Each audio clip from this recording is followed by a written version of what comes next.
Today, we're getting this ready for the build. We're tearing it all out. So, like I said, I want to tear the inside of this out today.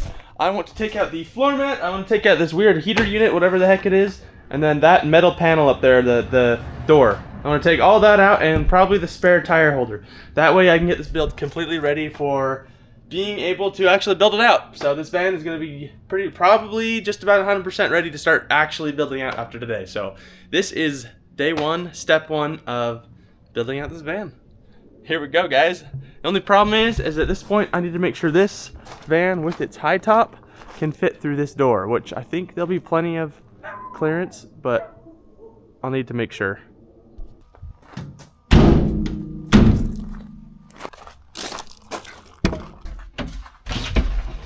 All right.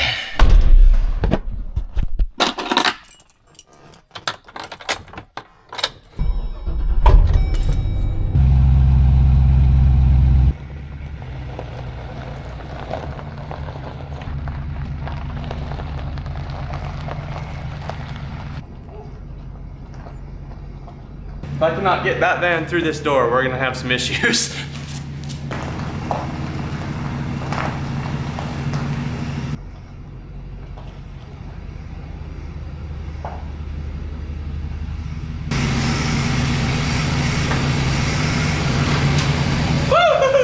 All right, she's in the garage.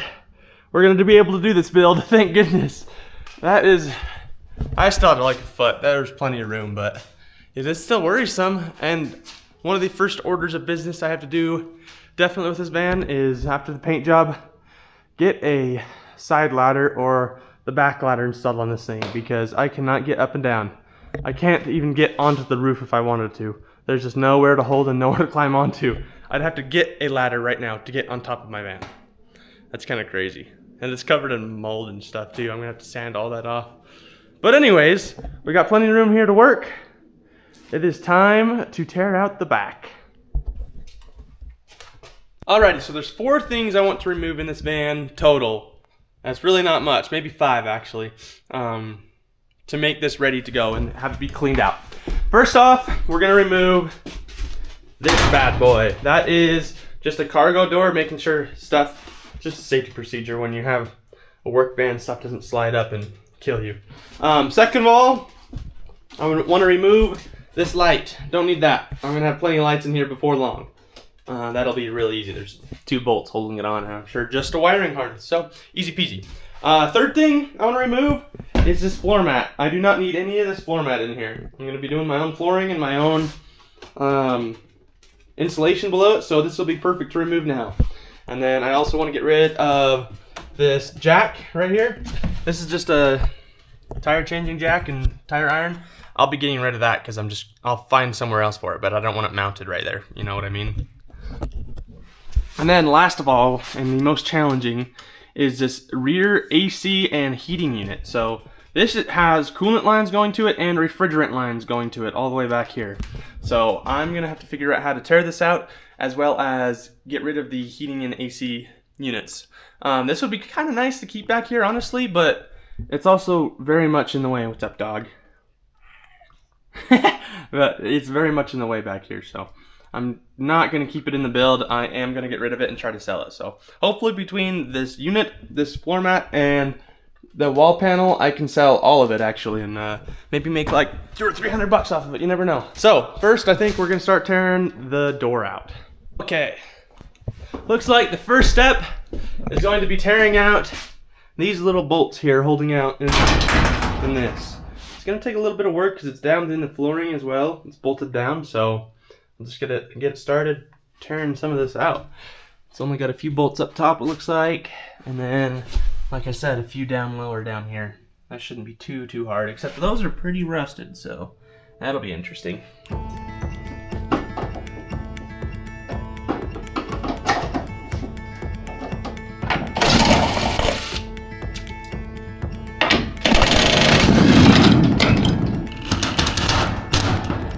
A little wobbly.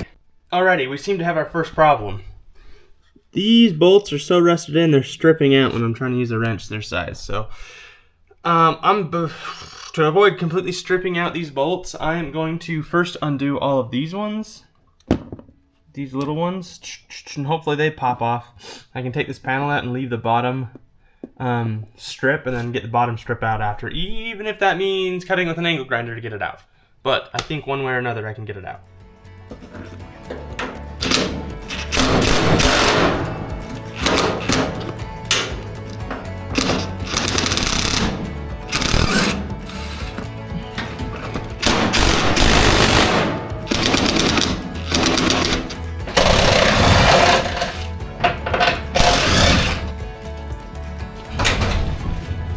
That comes out.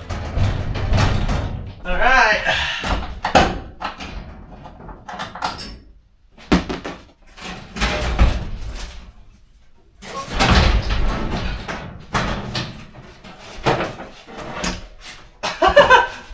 Oh yeah!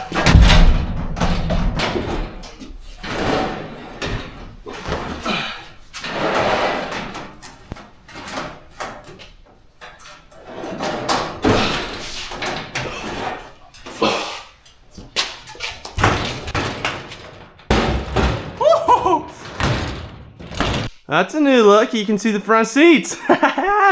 Progress. Okay, now the light. Actually, hold on. I forgot. Now I gotta figure out this thing. That's interesting. It's so rusted in, I couldn't get them out before, so we'll see about now.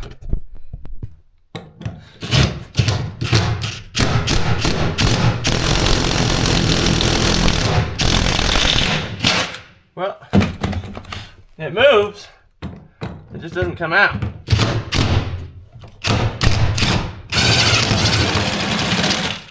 There we go. Holy cow, that thing's rusty.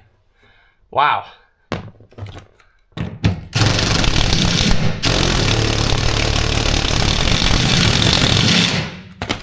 That one moves, it just doesn't go up. This is what you call the big dog.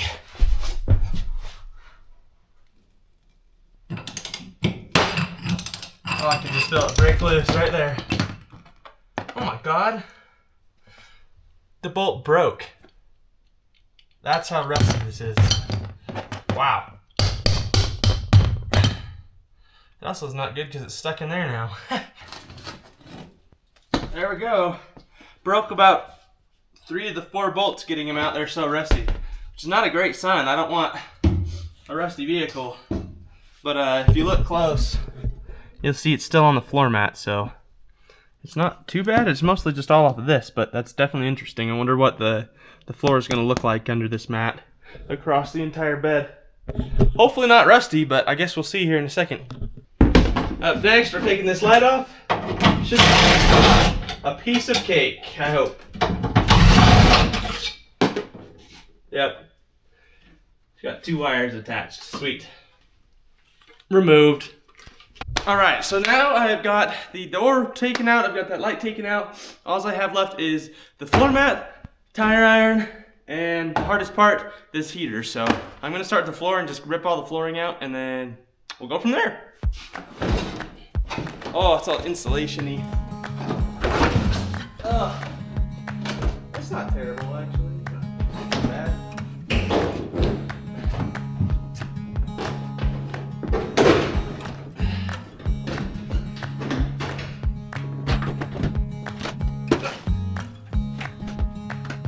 Oh, ready.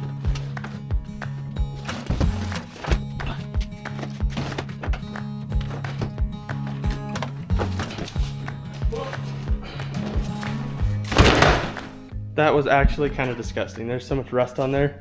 And let me see if I can find the spot. Maybe not. I don't know where it was. But you can actually see the bolts bolted from the bottom side. And coming up in here,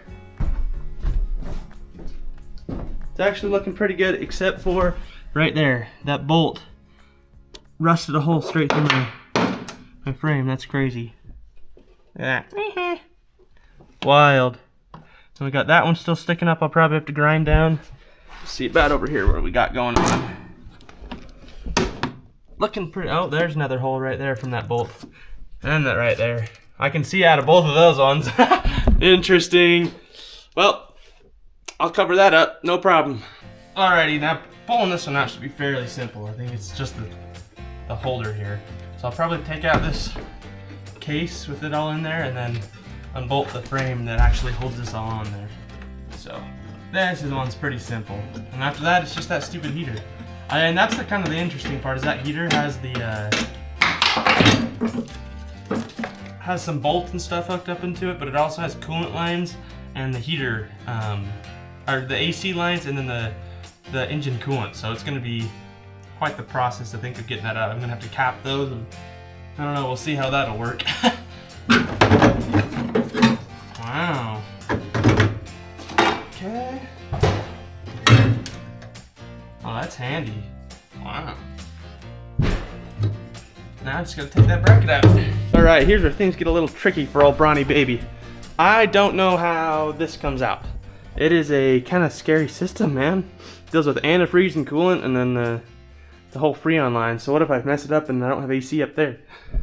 I want an AC, dude. So I'm gonna have to do some research on this and actually figure it out. But somewhere through the bottom down here, some lines are connected. So I gotta disconnect that, take a few bolts out, and then I'm pretty sure we crawl down here and look up here. We'll stick that right there. I'm pretty sure this is where everything comes into. So I wouldn't doubt it if that's the AC or coolant lines. Interesting. I don't know. Gotta solve it though. Scary. Okay, this thing's looking like it's gonna be a pain in the butt. Basically, as far as my research got me, is I have to block off the AC at the front and tear it all out back here and evacuate the whole air conditioning unit. So all the Freon I have to evacuate, and then loop the coolant lines to take this thing out. That's not ideal. So I'm gonna see if it's possible to tear basically all of this out and then leave maybe the very little base of it, because I don't feel like waiting for another week and a half, 2 weeks to get the AC part, because it's kind of a unique part. Not a lot of people have this system or want to take it out, so it's not necessarily a widespread thing. So I'm gonna have to wait like a week and a half for those parts, and they're like $75. And then I'm gonna have to get stuff to loop the coolant and drain coolant all over the place. Not ideal by any means. So I'm gonna see if it's possible to just take most of this thing out. Time-lapse time. Okay guys, after a little bit of research, this, I believe, is not going to come out. I would have to spend about $500 in the process of getting all this thing out. So I'd have to have a shop evacuate my coolant. I'd have to probably have to have a shop vacuum all the lines and then fill it back up with coolant, or Freon, whatever you want to call it, R134A. And then have to get parts to actually block off the coolant and the AC compressor up front, which is an $80 part off Amazon. And then I'd have to get a hose lining for looping the antifreeze, the heater line. So that is an option. I could do that, or I could leave this in here, which also isn't ideal. I actually got to think about it a little bit, I think. But I think I'm going to leave it in and just build the bed to sit right up on top of this. And then I can plumb these things to actually have heat and AC back here. The only problem is this is big. I don't really want it back here that bad. But I also don't want to spend $500 trying to remove it. You know what I mean? I didn't necessarily plan on that as part of the budget, so that is rather unfortunate, but not a game changer. So for now, I'm planning on not leaving. For now, I'm planning on leaving it in, but I got to do a little bit of measuring and figure out what I actually need to do. Alrighty, so yeah, we'll leave this in. Now it's time to sweep all this out and get all the weird gunky stuff out. And then I actually got an Amazon package today with new headlights for the van. So I've got some headlights right here, and then the wiring harness here, and a rooftop fan. We can get that installed one of these days when I can actually get onto the roof. But yeah, we can replace these headlights.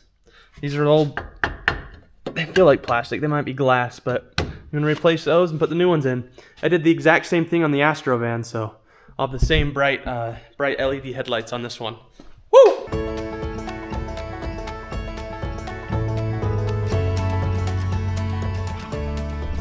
Okay, well, I suppose that's about as clean as it gets. There's still a few like kind of rusty areas. That's a pretty bad rusty area. But honestly, overall, not too bad. I was not expecting quite as much rust for a 2007 with 60,000 miles, but it does make sense since this thing was, you know, not necessarily used heavily and probably sat around quite a bit during winters and whatever. But yeah, overall, a nice vehicle. It's doing good. Clean. So honestly, at this point, I can probably put the flooring in if I wanted to. Scheduled up, I have a whole bunch of stuff coming for the paint job of the van, so I kind of want to start getting the exterior of the van done first. I have some windows coming, so I'll start cutting in some windows up top and down here. Get the paint job done, so I'll be sanding. But yeah, this is a good spot to start with it being able to be all cleaned up in there like that. It's coming along slowly, or getting there. I don't know, it's changing just a little. Let's start working on those headlights. All right, so here's the headlights I'm going to use. These are legitimately 45 bucks off of Amazon for both of the headlights. And they don't come with a wiring harness, so you do have to buy a wiring harness with it. And that is not very expensive as well. So total for these headlights is about 60 bucks, I think. You got to do a little bit of wiring, but overall it's not too bad. Alrighty, so for anybody doing the headlights on your Chevy Express or Astro van, you're going to need three things. Number one, a headlight. Number two, a headlight. Number three, a wiring harness. So this is a wiring harness, and as you can see, I have it connected to the battery right here through this line, and then it goes to a fuse, which goes to two relays, which are what control the LED lights, and then it has two sections, one of these for each headlight. As you can see, it goes to the headlights, like I said. So I have enough room to stretch it over here to the headlight. And then you take this headlight out. This is the original one, which has a cover on it. The cover comes off and you use on the next piece. This you'll disconnect completely and leave the wires dangling in there. And then you will attach the new headlights to this wiring harness instead of this. Now, I think it's one of these two sections, I'm not exactly sure which one, connects to the headlights as it is. That way, when you turn on the headlights inside the car, they actually turn on, it controls it the same way. So one of them is for the headlight, one of them is for the actual wiring harness on the original van. That way, it still works like it normally would.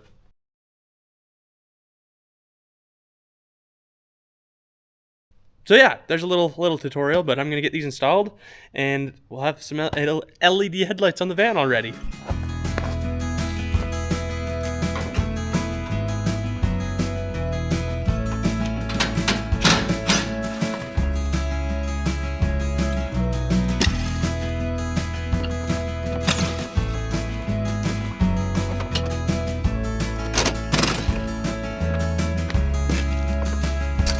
Alright, so here's the back of the old headlight. You can see that three-prong system.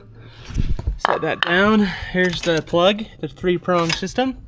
And now you got this thing, three-prong system, ready to plug straight into there. So as you can see, it's meant to just feed off of the electrical signal and it'll make these two work just like that. So, booyah!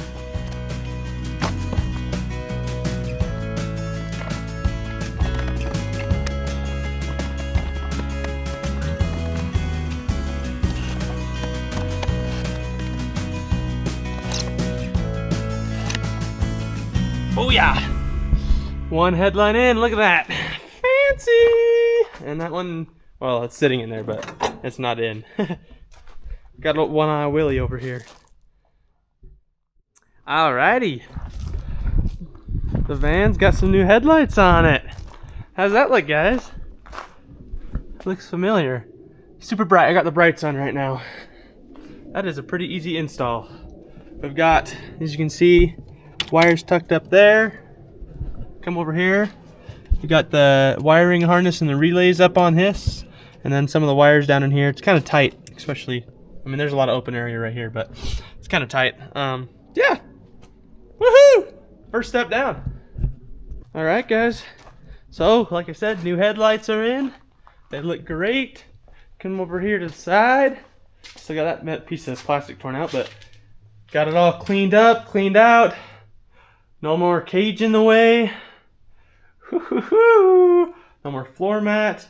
Still have the heater, but that's gonna stay. I think. I'm still thinking it's gonna stay, but we'll see. I gotta break down the part, man. I don't know.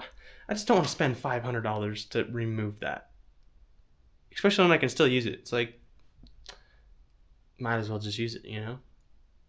Duct it somewhere into the van. Anyway, so I'll figure that out eventually. Yeah, but we got it all looking pretty good. Oh, there's that. Okay, come over here. This is a big van, man. I need to get a roof rack on this thing. Yeah, looking good. It is 100% ready to build out at this point. Next step, paint job, guys. Okay, I guess that wraps up the video, guys. Van is all cleaned out. Van is good to go. New headlights on as a bonus. And yeah, we're getting one step closer to getting this going. Paint job is very next. We're going to, I got a pretty cool looking paint job. I already got the paint bot for it actually right down here.